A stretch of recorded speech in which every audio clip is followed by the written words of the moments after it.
What's happened is Len Davis with Pangelity Productions. I'm a filmmaker here in Seattle, Washington, and I'm with my neighbor and new friend Jordan. We're here close to the University of Washington.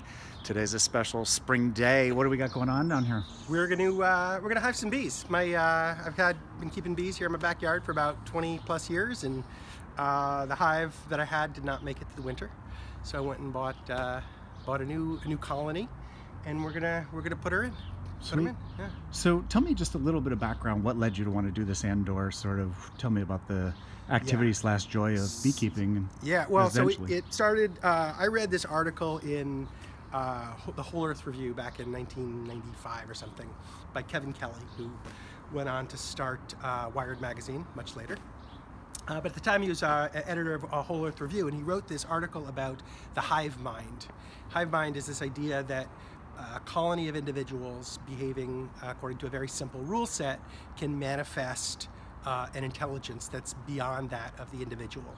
So just like all your neurons in your brain, no individual neuron is very smart. The set of them and the pattern that they create is intelligent. And so he talked about how the bees had this intelligence as a colony, and ants have this intelligence as a colony. I thought that was just so cool that I wanted to see it. So I went out and I got myself some bees. And I've been doing it ever since, and it's really they're a joy to watch. I mean, I'll sit on a sunny day and I'll just watch them come and go, and they've got all these different roles. So there's like guard bees, and they'll frisk the workers coming in from the fields, make sure they're not robbers. Okay. They got all sorts of things going on. So nice. And what's so sweet is this is my 6-year-old son's bedroom window right here as neighbors. So he's going to have sweet proximity to just participating in this. Yeah. Let's show me what's going on up there. Yeah. So over here I've got this is an old pallet rack that I put here. I used to have the bees on the ground, but I had a son as well, and when he was about 2, he would walk right up to the beehive and say, "The bees, the bee, ah!" and he'd cry, and so that wasn't cool. So bees will follow. They don't drop. They fly out and up, and then they go looking for a nectar source. So if you raise them off the ground like this, they basically don't go into this yard, which means that it's safe for us to walk around, even when the bees are out and doing their thing. Nice. And they get lots of sun this way too. And then you had some chickens here, but no longer? No longer, yeah. Cool. So you got some new bees from California, you said? Tell me about it. How many are there? Tell me about where they're coming from. Yeah, come on up. I'll show them to you even. There you go. That's them right there. It's about 3 pounds of bees. That's the unit of measure for bees is by the pound. And what we have here is, the bees, and they get loaded up into this box, I think by vacuum, and then at the top you've got both a plug and also a food jar, so that's got some sugar water in it to last them. And right here, how old do you think these bees are? Oh, these how long do you think they've been alive? So bees don't die of old age. Bees die of overwork. So over winter, they'll last all winter, and a queen might live 3, 4 years, 5 years. But in the summer, a bee's lifespan can be 6 weeks, because they work themselves to death, essentially. So these bees are probably less than a year old. Some of them may have been hatched in the fall. Some of them may have just been fresh this spring. Nice. So I got 2 quick questions. One is, how much does 3 pounds of bees cost? It's about $110. Cool. And then when you were talking hive mind, you started to talk about the cell, and then collectively that leads to their intelligence. Yeah. Just fill out the idea a little bit about the role of bees and how that hive mind is essential. Well, I mean, they as a hive, they can solve problems that the individuals can't. So, for example, they can compare the quality of different food sources and decide on what food source is better, even if no single bee ever visits both food sources. So they come back and they do this waggle dance, that talks about the food source and where it is. And some of them will go out and scout and come back, and they'll also do the waggle dance if they like it. And then if they're all doing the same dance, and that obviously means that there's some kind of consensus around the quality of that hive. Nice. But there's other things too. There are different roles within the hive. So there's nurse bees that take care of the young, and guard bees, like I was talking about, and foragers, field bees. And if you were to go in and remove all of the nurses, for example, they will shift. Some of the bees will just change their role and become nurses, and so they're able to kind of adapt as a hive, even though the queen isn't a queen in the human sense, issuing orders. There's an awareness that spreads throughout the hive that there's some need, and that need is met. Nice. And are you producing honey here in your yard as well? Oh yeah, we'll taste some of that later. Cool. So what are you about to do here? All right, so right here on the other end of this, and I'll go ahead and take it out. We've got the queen. So every hive has the workers, which are all daughters of a single queen, and you only have one queen per hive. There are males. There are no males here. They're not really around this time of the season. The males only have one role in the bee world. They don't work. They don't gather honey. They don't guard. They can't sting. In fact, they don't have a stinger. They just reproduce. And so this queen will fly up to a mating spot in the sky, and drones, males from all over, will come and leave their sperm with the queen, who then brings it back, and she can then dispense it as she lays eggs throughout the year. So this queen is actually new to these bees. So typically in nature, the bees they can create a second queen, and then that queen leaves and takes some of the bees with her to start a new colony.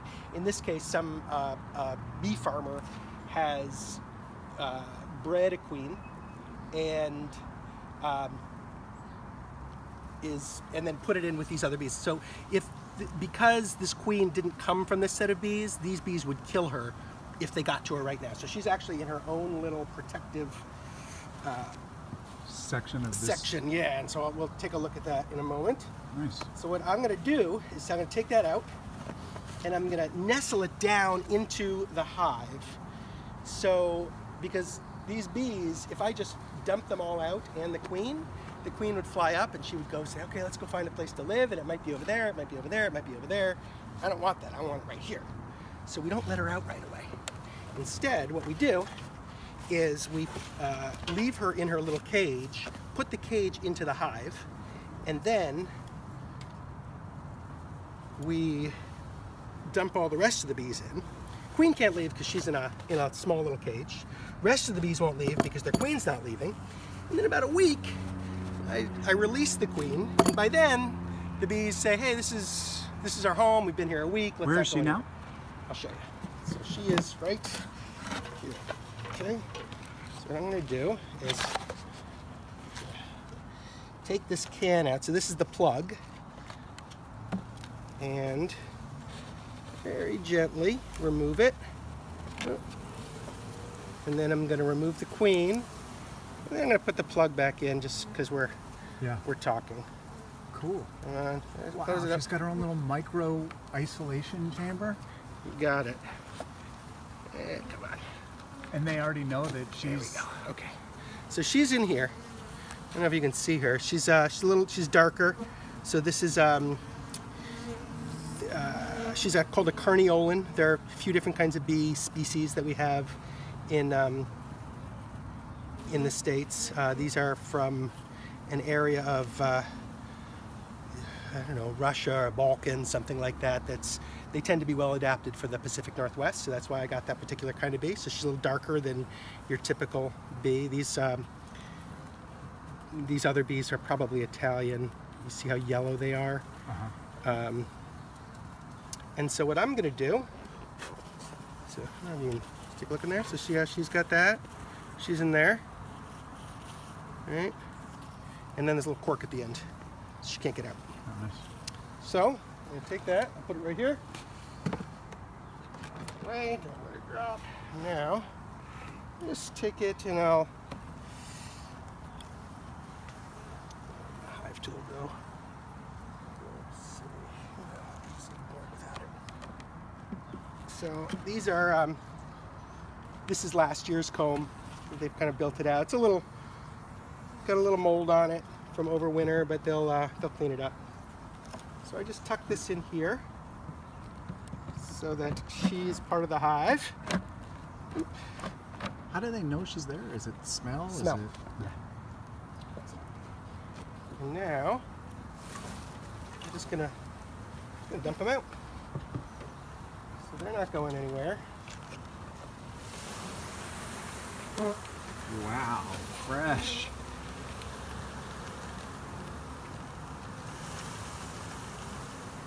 Take them a second to get themselves down in. So they're all crawling down in now. You can kind of see them making their way down. When that's done, I'll... What's right now, like what's leading them to want to climb inside there as opposed to fly and just... the pheromone of the queen. So there's a smell that the queen gives off. And you can catch queens if or catch a hive that's trying to find a new home by putting that pheromone into an empty box, and it'll make them come. But yeah, I mean it's smell. And you can tell when the bees are angry or if they're getting ready to swarm sometimes by the scent of the hive. They communicate. That's part of how they communicate with each other. Just like our neurons use electrical and electrical signals, the bees use sound and scent to communicate with each other, tell each other what's going on. They're getting down in there. This is so fresh. So it's a Sunday afternoon in April, early 2014, and we are enjoying some of the first days of sunshine and blue skies. We're here in Seattle. This is my 6-year-old son's bedroom outside of this. What did you say? From Romania, or where were they from? Yeah, Balkans, something somewhere like in that. the Balkans, new colony of bees that my neighbor Jordan is introducing to the hive for the first time here. And so we got that. So now what we're going to do is we're just going to gently get them off there. Gently put the lid on them so that they used to their new home, can feel comfortable in their new home. And then I've got a little, like get them started while they're still establishing themselves. We put a little sugar water in there. I wouldn't put the sugar water in after they're actually gathering honey, because then you'll end up with sugar water honey rather than pollen and nectar honey. Just put that on there. There's just little holes in the jar that they can lick through. And put that on. Good. Got this, the rest of the sugar water that came with. Put it there. Give him a last little shake, see if we can get anyone else to come out.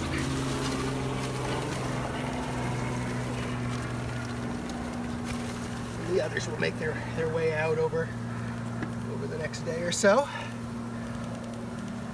And we put the outer cover on. It's got a little hole here for ventilation. Just set it back. We've got a beehive. awesome. Be, so tell me a little bit about the collection of honey. When's that happen? What's actually happening when they're producing honey? So they go out to flowers in the field and everywhere, and they drink in the nectar. Mm-hmm. And they bring it back, and then they regurgitate it. I think actually into other bees who then regurgitate it again and again, and so it gets mixed in with their they're kind of enzymes in their bodies that processes it into honey, and then they'll deposit it into the honeycomb, the wax that they've produced off their bellies, and they'll put in a little bit. They keep the hive warm both with weather and through their own body heat, and they use that to evaporate the moisture out of the honey until it gets to about 17% moisture. And between the fact that it's so little moisture and kind of high sugar content and the enzymes that they put into it, it's antibacterial. So I mean, they've found edible honey in Egyptian tombs. I mean, honey is just one of the few foods that does not go bad ever. And they store it for winter energy. They also collect pollen, which is more of a protein source, and they'll store that in separate cells near their brood, so near their eggs, and then they feed it to the larvae to help them grow. So fresh. So in a season with a hive like this, how much honey is that likely to produce? About 5 gallons per stack. So what you got there is you've got the brood chamber at the bottom and then an empty box, but what I'm going to do is I'll add another brood chamber that they're going to put their eggs in on top of that, and then when they fill that, I will start putting on what are called honey supers, so smaller boxes that they can fill with honey. Sweet. And I've had them 9 tall, so it's just a single colony, and they come in the bottom and they go up to the top and they leave their honey. And then I harvest in the fall. You can harvest throughout the year, but you take the honey boxes and you leave them a couple for the winter, and you take the frames out, you shave the wax off with a hot knife, put it in a centrifuge and spin it. Right. And we'll be doing that video in the fall. Yeah, there you go. Awesome. Yeah.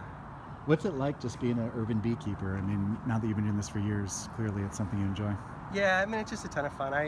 It's very relaxing just to watch them come and go. I mean, my bedroom window's right there, and I'll look out the window in the morning and just see them coming and going, and knowing that they're growing and living, and they're helping fertilize the gardens, or pollinate the gardens around the neighbors, and all the honey that's in here is Wallingford honey. This neighborhood's honey. So every one of my neighbors who has a garden contributes a little bit to this. So it's a good feeling. Sweet, love it. Once again, it's Len Davis. We're here in Seattle. I'm a local filmmaker, and I'm chilling with my neighbor, learning about the bees that he keeps. And thanks so much for sharing with us, Jordan. Love it. Yeah, it's a pleasure. Great. Look forward to learning more about these guys. Bam.